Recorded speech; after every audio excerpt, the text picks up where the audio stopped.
Released in 1981, Escape from New York thrusts audiences into a suffocating future where Manhattan has collapsed and been transformed into a giant prison for all of America's criminals.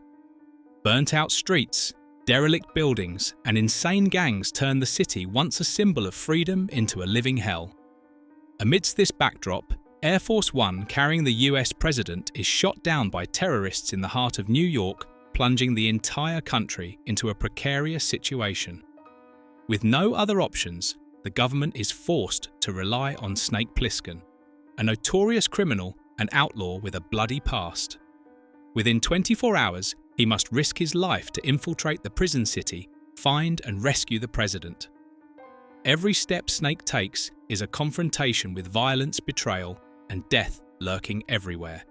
But behind that grand story, the making of Escape from New York also hides a series of untold truths, from a deadly scene that had to be hastily shot in the director's cramped garage to a professional wrestler nearly losing his life to a real spiked bat.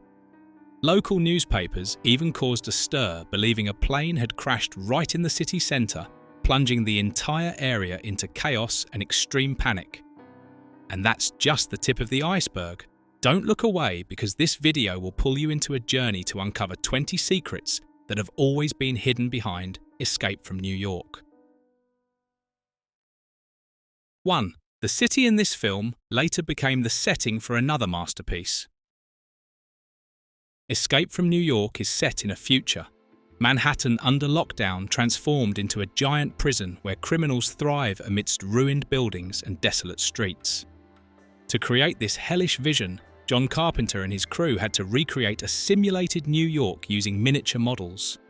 Concrete blocks and desolate avenues were covered in black and grey, bordered with reflective tape to appear as a ghostly city on film.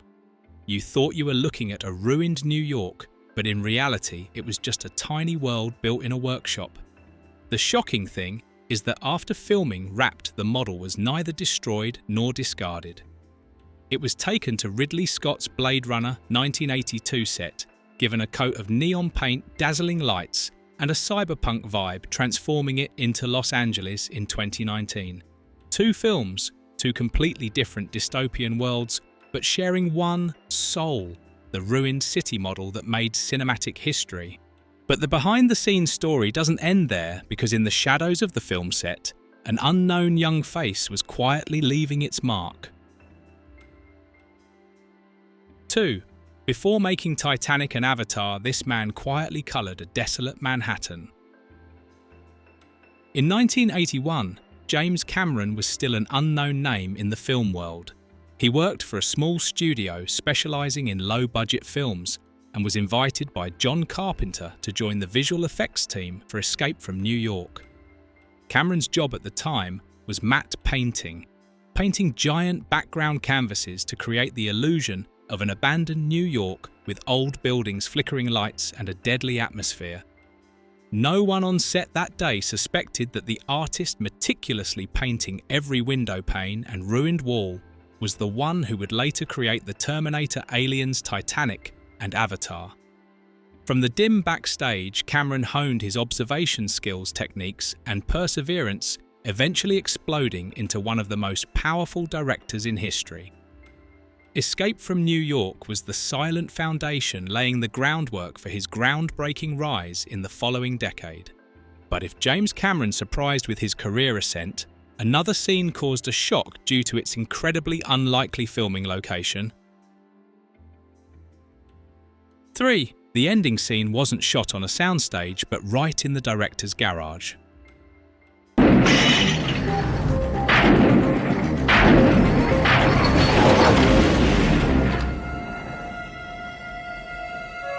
In the script, Maggie, the brave woman who fought alongside Snake, fell heroically. But after completing the main shoot, John Carpenter was shocked to discover a loophole. There was no scene of Maggie's body, which made the film's narrative lack a necessary conclusion. Time and budget were running out, and he couldn't rebuild the Silvercup Bridge set. The solution came in an unexpected way. Carpenter brought the entire minimalist crew to his home garage.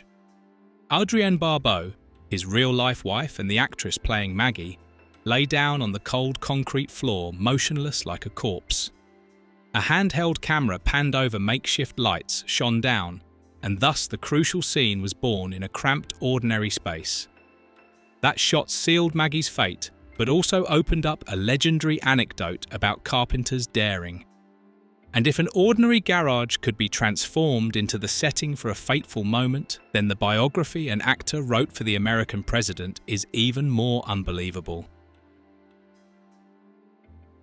4. An American president on screen had mysterious, never-before-revealed British origins. Anything you want, you just name it. Just a moment of your time. Yes? Donald Pleasance, already famous for his role as Dr. Loomis in Halloween, took on the role of the US president in Escape from New York. But instead of just following the script, he decided to add another layer of meaning. Pleasance imagined an entire fabricated history the United States had declined and fallen back under British colonial rule, with Margaret Thatcher in power. In his private story, the American president was actually a British gentleman installed as a puppet. This explanation, though never appearing in the film, accounts for his booming British accent and creates an odd depth. It was not just method acting, but also a rare eccentricity where an actor dared to rewrite political history for his character.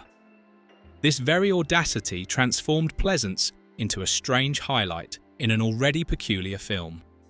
But if an actor's eccentricity merely caused incomprehensible amusement, then the recklessness in an action scene almost cost a life on set. 5. A blow with a real spiked bat almost cost the famous wrestler his life.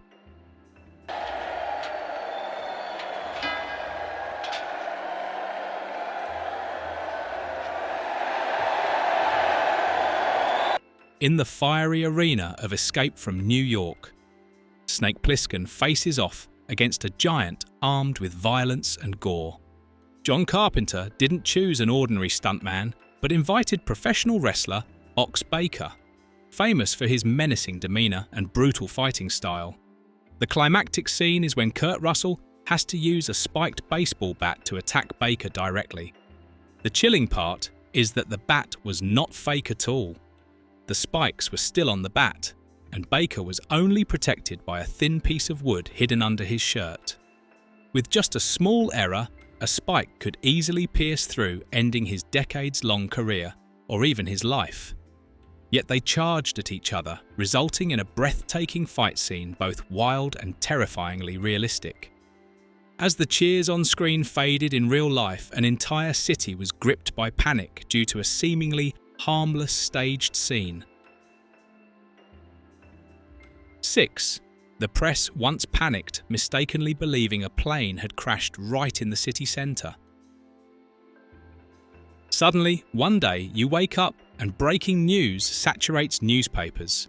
And radio waves, a huge plane has just crashed in the heart of St. Louis. Residents frantically rush into the streets. Fire truck sirens blare, police cars block all roads. Hundreds of people pour out like a swarm of bees, discussing loudly, some weeping, believing they had relatives on the flight. Others stunned, silent, reading disaster-filled headlines. Witnesses recount the scene of the plane exploding as it plunged into the city. In reality, it was all a surreal staging by the Escape from New York film crew. They had purchased an old plane wreck all the way from Arizona, cut it into pieces and transported it to St. Louis. Then they erected it in the middle of the street, adding smoke lights and a pile of shattered metal. The scene was so real that not only residents but also the press were fooled, publishing articles as if a national tragedy had just occurred. For a few days, the entire city was caught up in a manufactured nightmare brought by Hollywood. Just as public opinion was still raging, Kurt Russell made a different choice to protect Snake Plissken's cool demeanor. 7. Kurt Russell adamantly refused a detail that could have turned Snake into a mockery. Into the original draft, John Carpenter wrote a scene where Snake completes his mission walks nonchalantly and flicks a cigarette butt directly into the president's face as a gesture of absolute contempt. On paper, it could have created a rebellious punchline. But upon reading the script, Kurt Russell immediately objected. To him, that detail turned Snake into a cheap cowboy, ruining the cool demeanour the character represented. Russell fought fiercely, asserting that Snake didn't need ridiculous actions to express his defiance. It was his silent, sharp gaze and slow gait that instilled a lasting impression. John Carpenter finally agreed, removing that detail and preserving Snake's ultimate cool image, both mysterious and defiant, yet never crude. But for Russell to have the opportunity to turn Snake into a legend, he first had to overcome a harsh hurdle from the studio, where completely different names almost stole the role. 8. The lead role almost went to Chuck Norris and Tommy Lee Jones. Into the early 80s, Kurt Russell was still strongly associated with the image of a kind, innocent Disney kid, specialising in light-hearted family films. When John Carpenter nominated him for the role of Snake Plissken, a notorious, defiant and dangerous criminal, the studio immediately rejected it. In the eyes of the producers, Russell could never transform into a dark, cold icon.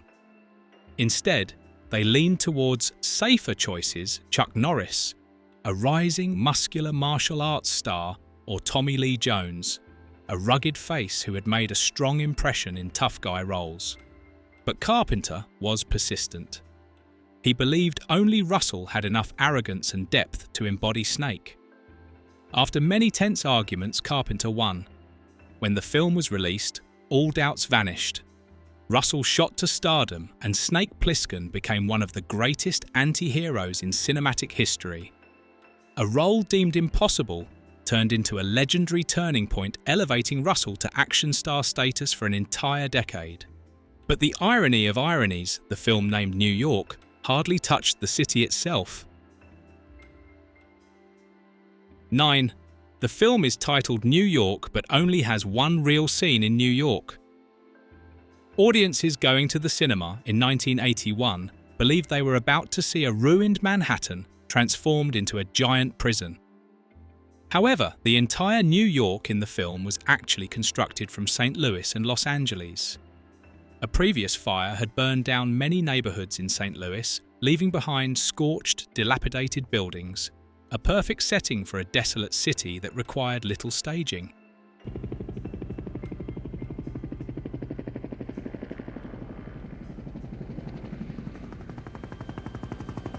Only one scene where the camera pans past the Statue of Liberty was actually filmed in real New York.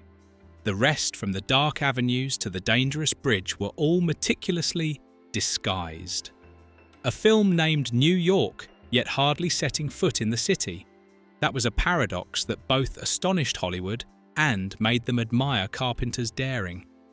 And that daring was even more evident in a seemingly small detail that no one expected. The chilling opening voice came from a familiar face in horror films. 10. That chilling opening voice turned out to be from a familiar scream queen. The once great city of New York becomes the one maximum security prison for the entire country. From the very first seconds, you hear a cold female voice echoing, describing how New York has been sealed off and turned into a giant prison. That voice evokes a shiver dry as a death sentence. Yet few realise it is Jamie Lee Curtis, the star of Halloween, the Scream Queen, who once made the whole world tremble at the hands of Michael Myers. Carpenter invited Curtis to do the voiceover as a silent tribute. Though not appearing on screen, her voice opened the door, leading the audience into Snake Plissken's dark world. But if that voice was merely a secret illusion, then a gun-filled opening scene was actually filmed only to disappear completely before the film was released. 11. A grand bank robbery scene was completely deleted before the film's release. Initially, Escape from New York didn't open with Snake Plissken being escorted in prison, but with a chaotic bank robbery in the middle of the city. Snake and his accomplices stormed in, guns blazing, alarms blaring. Then the subway escape plan failed miserably. The scene was elaborately staged enough to portray Snake as a daring and reckless criminal. However, during test screenings, audiences were not very enthusiastic. They found the scene cumbersome, drawn out, and slowing down the film's pace. Instead of adding drama, it diluted attention, making Snake's character less mysterious. Carpenter had to make a cold decision: cut the entire segment. Thanks to this, when Snake first appears, he is already a shadowy figure, a notorious name with an unclear past. That ambiguity turned Snake into a legend from the very first minute. And then, upon its release, audiences were magnificently tricked by the very image on the promotional poster. 12. The image of the Statue of Liberty's head lying in the street only existed on the poster. The promotional poster for Escape from New York sent shivers down millions of spines in the middle of a New York avenue. The giant head of the Statue of Liberty lay strewn, surrounded by Snake and a fleeing crowd. It became one of the most iconic cinematic images of the 80s, instilling in audiences a sense of a devastated Manhattan never before seen.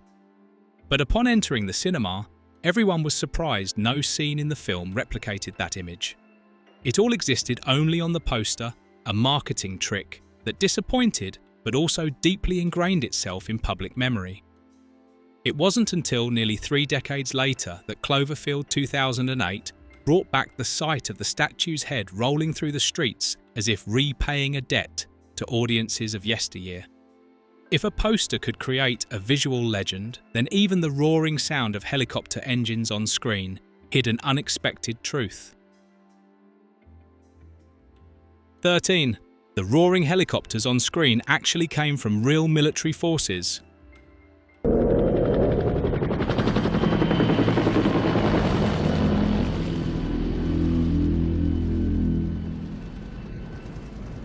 In the film, every time a helicopter appears, do you shiver at the rumbling sound and the dark shadow looming on screen? Many thought these were just models or sound effects, but in reality, those helicopters were real vehicles of the National Guard mobilized to serve the film crew. Even more surprising, it was from this experience that John Carpenter developed a passion for helicopters. He spent time learning to fly and eventually became a real pilot.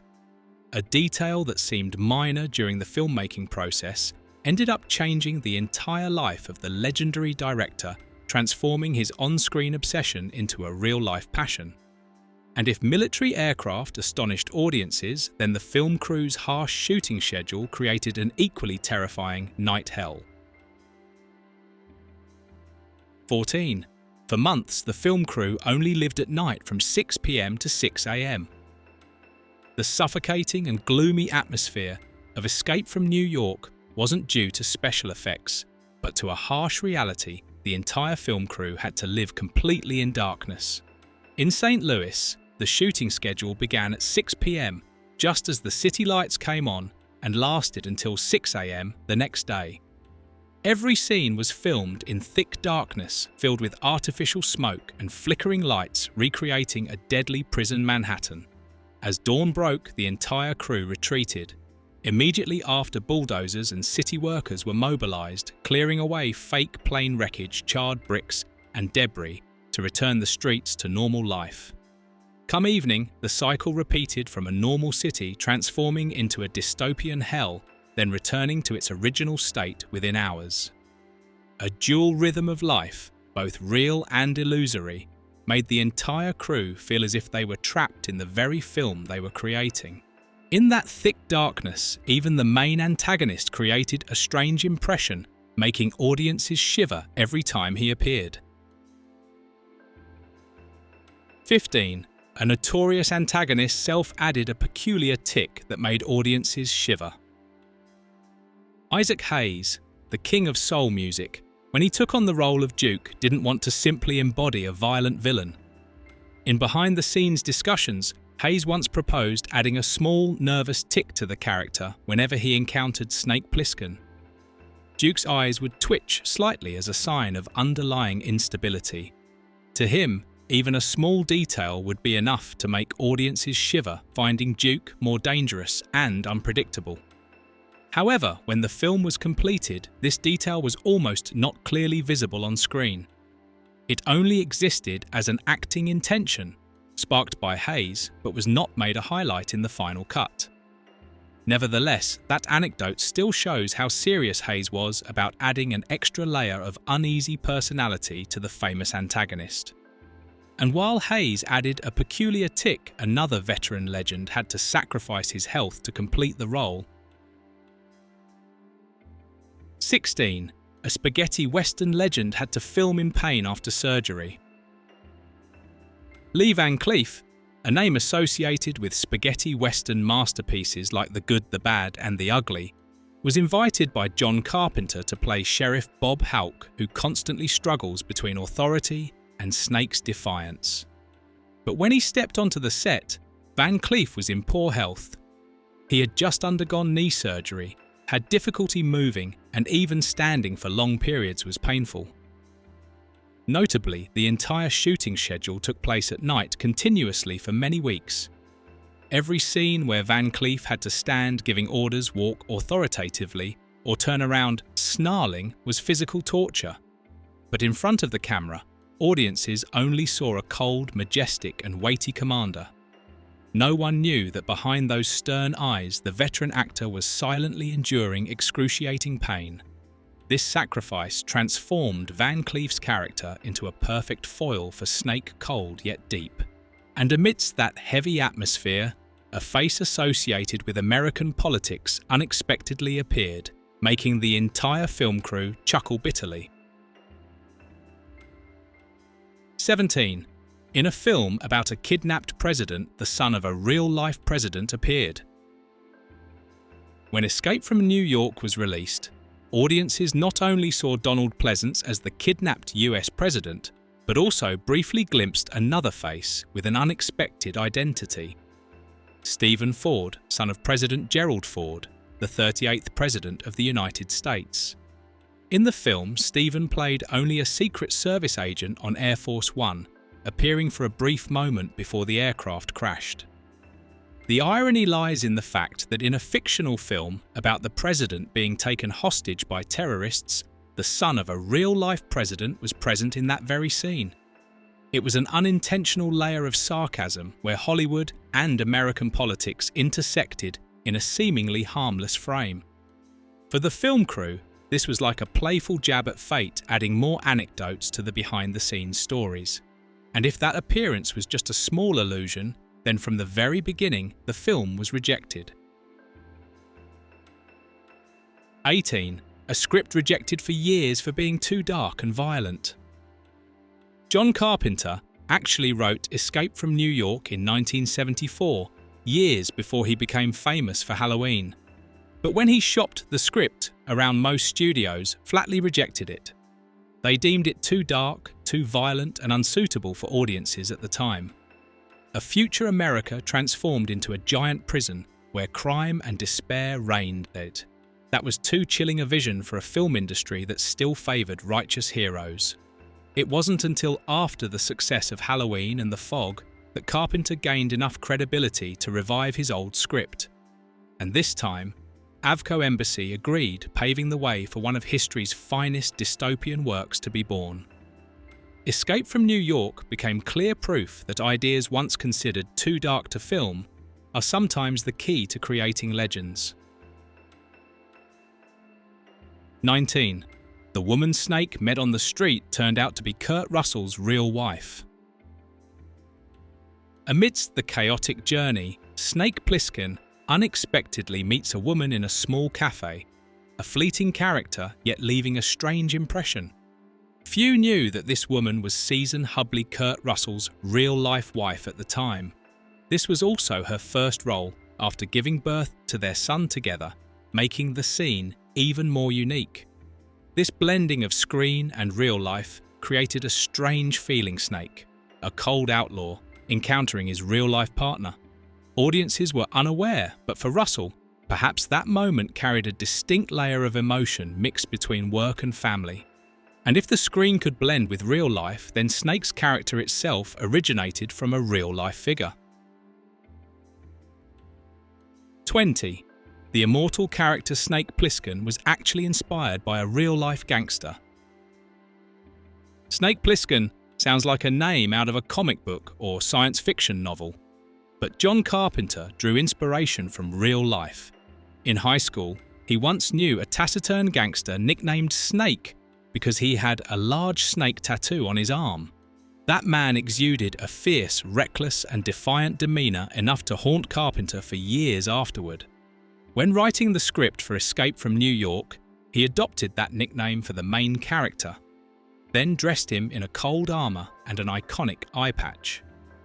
From a real-life defiant individual, Snake Plissken became a legendary anti-hero on screen, living on in the audience's memory. A simple origin story transformed into an immortal symbol, concluding a series of secrets that make Escape from New York not just a film, but a legend intertwined with countless anecdotes. Escape from New York is a testament to John Carpenter's boundless audacity and creativity. The film presents a dystopian world that is both suffocating and captivating, immersing audiences from beginning to end. Snake Plissken has become an immortal icon deeply etched in the history of action sci-fi cinema.